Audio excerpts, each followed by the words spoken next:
నమస్తే, నేను ప్రశాంత్. కర్ణాటక అసెంబ్లీలో తెలంగాణ ఆంధ్రప్రదేశ్ పరిపాలన గురించి అక్కడ చర్చ జరిగింది. అసలు అక్కడ ఏం జరిగింది, ఎవరు మాట్లాడారు, దీని గురించి అయితే మాట్లాడేందుకు ప్రస్తుతం మనతో పాటు సీనియర్ జర్నలిస్ట్ సిఎస్ రావు గారు ఉన్నారు. నమస్తే అండి. నమస్తే సార్. కర్ణాటక అసెంబ్లీలో మన రెండు తెలుగు రాష్ట్రాల గురించి పరిపాలన గురించి అయితే అక్కడ కొంచెం చర్చ జరిగినట్టు వినిపించింది. అసలు ఇంతకీ ఏం జరిగింది? యాక్చువల్గా కర్ణాటక రాజకీయాలతోటి మన తెలుగు రాష్ట్రాల రాజకీయాలు ముడిపడి ఉన్నాయి.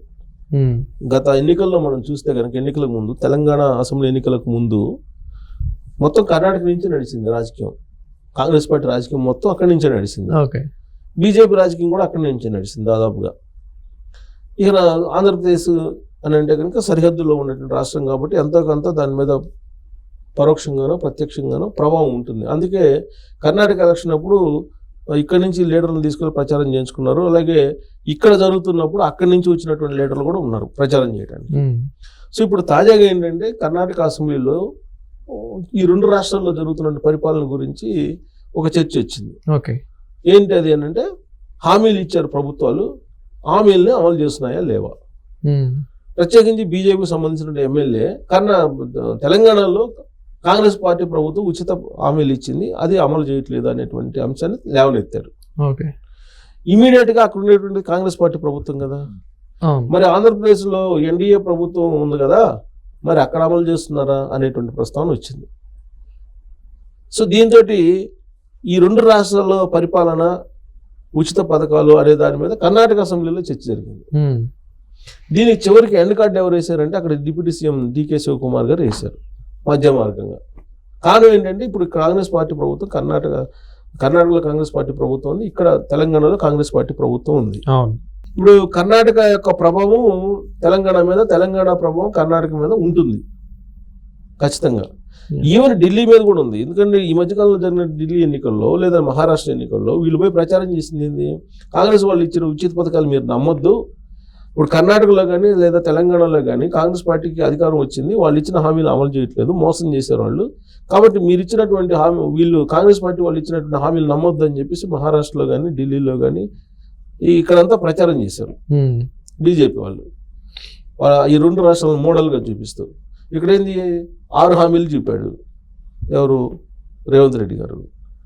అక్కడేమో ఆల్రెడీ ఉచిత బస్సు అని ఫ్రీ హామీలు అక్కడి నుంచే వచ్చింది, కర్ణాటక నుంచి. మొన్న జరిగినటువంటి అసెంబ్లీ ఎన్నికల్లో 2023లో అక్కడ పెద్ద ఎత్తున ఉచిత పథకాలు హామీలు ఇచ్చారు.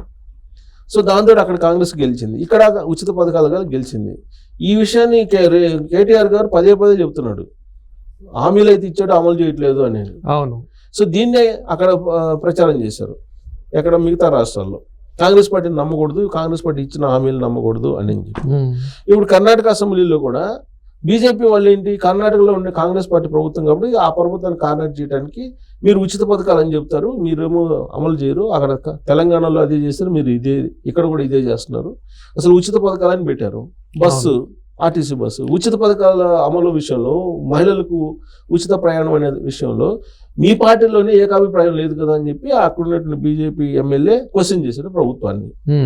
ఎందుకంటే డికే శివకుమార్ గారు ఆ ఉచిత మహిళలకు ఉచిత బస్సు ప్రయాణం మీద దాన్ని ఉపసంహరించుకోవాలనేటువంటి యాంగిల్లో ఒకనొక సందర్భంలో మాట్లాడారు ఈ మధ్య కాలంలో.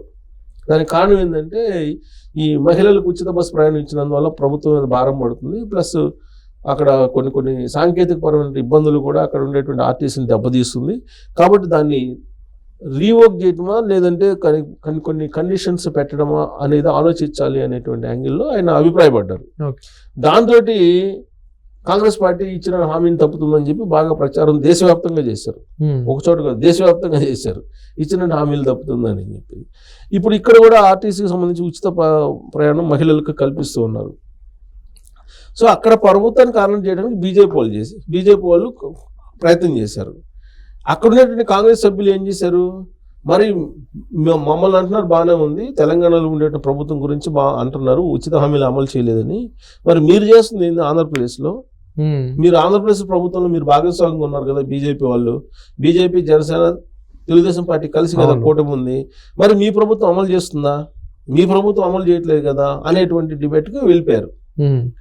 వెళ్ళి లాస్ట్కి ఆంధ్రప్రదేశ్ తెలంగాణ గురించి మాట్లాడుకోవడం మొదలుపెట్టారు కర్ణాటక అసెంబ్లీ సమావేశాల సందర్భంగా అక్కడ కూడా బడ్జెట్ సమావేశాలు దాంట్లో ఎందుకు దీని అంతటి కారణం ఏంటంటే ఉచితాలు అనే వాటిని మనం అమలు చేస్తే ఎలా ఉంటుంది, ఇచ్చినట్టు హామీలు అమలు చేయాలంటే డబ్బులు లేవు, డబ్బులు లేకుండా ఉచిత హామీలు ఇచ్చారు, మరి ఇచ్చినట్టు హామీలు ఎలా అమలు చేస్తారు, బడ్జెట్ సపోర్ట్ కావాలి లేదు, రెవెన్యూ కావాలి లేదు, కేంద్ర ప్రభుత్వం సహాయం చెయ్యదు, మరి ఎలా చేస్తారు అనే దాని మీద మీరు ఉచిత హామీలు ఇచ్చే పార్టీలు నమ్మకూడదు అనే యాంగిల్లో మాట్లాడుకున్నారు చర్చ.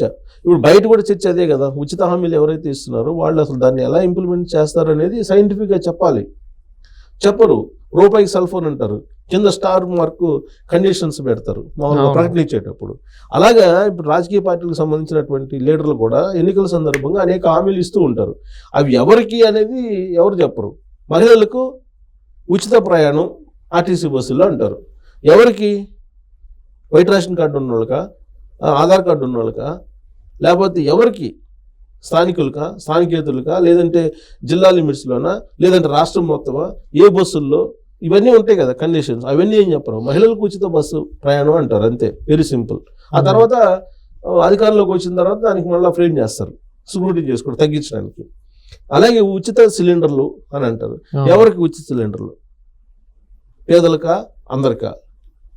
అలాగే మహిళలకి ప్రతి వాళ్ళకి 1500 నెలకి అని అంటారు. ఆడపిల్లలు ఎంతమంది ఆడపిల్లలు అంటే అంతమందికి నెలకు 1500 అన్నారు. అందరికి ఇస్తారా? కోటేశ్వరుల పిల్లలకు కూడా ఇస్తారా? లేకపోతే ఏంటి దాని క్రైటీరియా అనేది ఎలక్షన్లో చెప్పరు, తర్వాత చెప్తారు, ఫ్రేమ్ చేస్తారు. ఉచిత కరెంట్ బిల్లు, ఉచిత కరెంట్ అంటారు, అది ఫ్రేమ్ చేస్తారు. ఇట్లా రకరకాల ఇప్పుడు వాళ్ళు చేసే ప్రకటనలకి ఆ తర్వాత అధికారంలోకి వచ్చిన తర్వాత దానికి ఫ్రేమ్ చేసేదానికి వీళ్ళంత తక్కువగా భారాన్ని తగ్గించుకునేదానికి ప్రయత్నం చేస్తారు ఏ ప్రభుత్వం అయినా. కొన్ని ప్రభుత్వాలు అయితే అసలు చేయలేనటువంటి పరిస్థితుల్లో మేము చేయలేమని చెప్తారు, చేయలేము ఇప్పుడు ఉన్నటువంటి పరిస్థితి ఇది అని. ప్రజలు తిరస్కరించే వాళ్ళు ఉంటారు, లేదంటే నెక్స్ట్ ఎలక్షన్లో బుద్ధి చెప్పే వాళ్ళు ఉంటారు. ఇప్పుడు జగన్మోహన్ రెడ్డి గారు 6 హామీలు నేను ఇచ్చింది 100% 99% నేను అమలు చేశాను అంటున్నాడు. ఆయన ఏం అమలు చేశాడు? 99 అసలు మేజర్గా మద్యపాన నిషేధం అన్నాడు, అమలు చేయలేదు. ప్రత్యేక హోదా తెస్తానన్నాడు, చేయలేదు. పెట్రోల్ డీజిల్ రేట్ తగ్గిస్తానన్నాడు, చేయలేదు. మరి ఇవన్నీ ఉన్నాయి కదా, ఎలక్ట్రిసిటీ ఛార్జీ తగ్గిస్తానని 9 సార్లు పెంచాడు. సో ఎవ్వరు కూడా అమలు చేయలేరు, ఉచితాలు అనౌన్స్ చేయడం తప్పితే ఎవరు కూడా అమలు చేయలేదు. అదే కర్ణాటక అసెంబ్లీలో కూడా జరిగింది. లాస్ట్కి మధ్య మార్గంగా మీరు తెలంగాణ గురించి మాట్లాడితే మేము ఆంధ్రప్రదేశ్ గురించి మాట్లాడతాం, కాబట్టి మనం కర్ణాటక గురించి మాట్లాడుకున్నాం, ఆ రాష్ట్రాల గురించి ఎందుకు అని చెప్పి వెనకార్డు వేశారు డీకే శివకుమార్. సో మరి ప్రస్తుతం కర్ణాటకలో పరిపాలన ఎలా ఉంది? కర్ణాటకలో కూడా సేమ్ సిచ్యువేషన్ ఇదే. అంటే రాజకీయ పరంగా డిస్టర్బెన్సెస్ ఉన్నాయి. DK Shivakumar versus Siddaramaiah. ఆ రాజకీయ ఇప్పుడు తెలంగాణలో ఏ విధంగా కనిపిస్తుందో అదే విధంగా మనకి కనిపిస్తుంది డిస్టర్బెన్స్. ఉచిత హామీలు అక్కడ అమలు చేయలేకపోతున్నారు. అసలు ఉచిత బస్సు ప్రయాణమే రద్దు చేయాలని చూస్తున్నారు అక్కడ.